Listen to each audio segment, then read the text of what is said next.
We had you on last year. You were on the show last year, and your future was in flux, and it was unclear what was going to happen. Very high draft pick, what was going to happen with your contract, everything. You show up on the Bucs, and you didn't look great, to be honest, early in the season. And meantime, Ronald Jones did look good, but as the games got important, when you entered the playoffs, we saw what has come to be known as playoff Lenny. 5.4 yards per carry getting it done. And usually people look at quarterbacks and talk about playoff Lenny. Usually people look at quarterbacks and talk about clutch. And not so much running backs. But to me, you were clutch. You had your biggest performances consistently when your team needed it most. Why?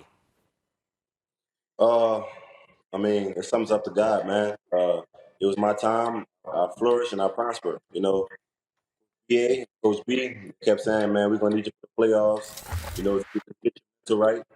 And that's what I did. It was kind of hard for me at first, you know, because you come from coming from a team of being a star player and pretty much the vocal point of the team.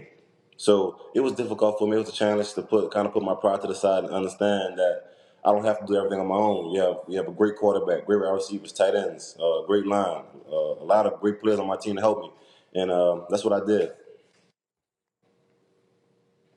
Leonard, got to ask you this. I do need to get into the text messages from Tom Brady and your family with the transition, but also your future here. You are a free agent. Is your hope to stay with Tampa Bay? We'll see. Right now, I'm just enjoying the process right now with this W, with this organization and my team. And, you know, you never know what the future holds for me right now. You know, I wind up ending on a great note. And I love to be back. You know, we just have to talk to my agent and see what they're talking about.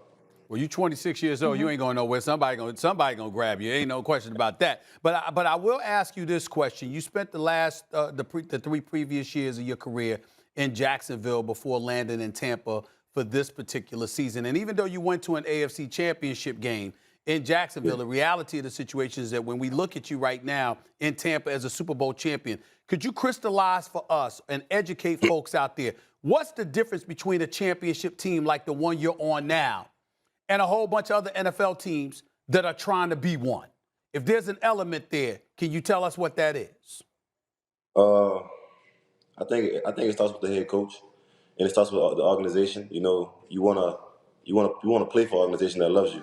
I can say Tampa Bay truly treated me like they love me.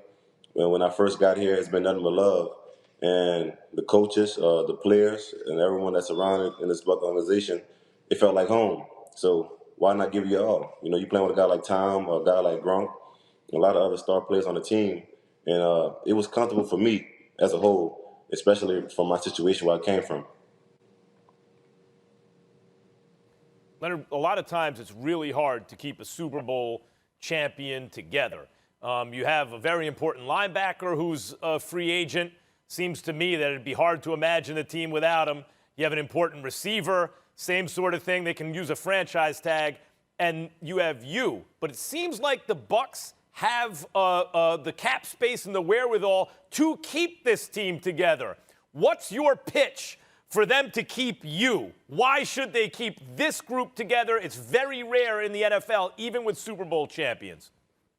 I'm not going to say I have a pitch, but Coach B made it loud and clear yesterday. You know, he's going to keep everyone. He's going to try their best to keep everyone. So we'll wait and see. I'll let my agent figure that out. You know, that's not up to me right now. I'm just enjoying the process right now. And, you know, I'm a world champ.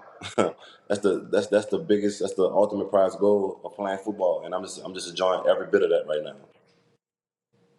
Good, as you should. And obviously, Leonard, you said this, it's a total team effort. So 2 things I want you to speak to. Just that transition, going from the Jags to Tampa, and how your family helped you support through that. And then also, we heard Tom Brady was sending out text messages each evening, encouraging you guys. Just tell us a little bit about those behind-the-scenes situations.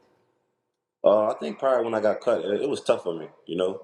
I was killing the whole OTAs and camp. You know, I was outperforming every running back we had there.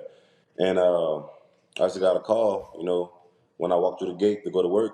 They said the head coach wanted to talk to me, and he just cut me. You know, he didn't give me no reason. You know, I think it just was time for a new start anyway for me. to be honest, after everything that happened there. And it was devastating towards my family. You know, it's my first time in my life. You know, I've always been the #1 player in everything, freshman, sophomore, senior, player coming out of high school, been drafted the #4 pick overall. And that's just wasn't something I wasn't used to, being cut from a game I love to play and I was so talented at.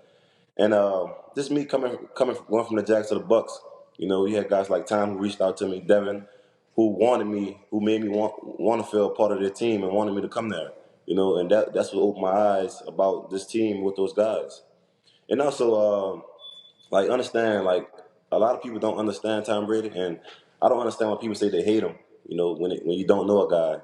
And when you finally get to be around him and on the same team with him and understand his resume and why he has it and all his rituals and what he does to build his team, build his players around him, to have confidence in him and in the game plan, it's crazy.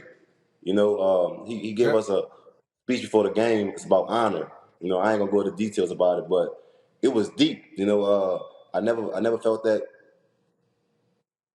deep, or my feelings towards the word honor until he put it in a sentence that made everybody open their eyes and realize that we're gonna win this game.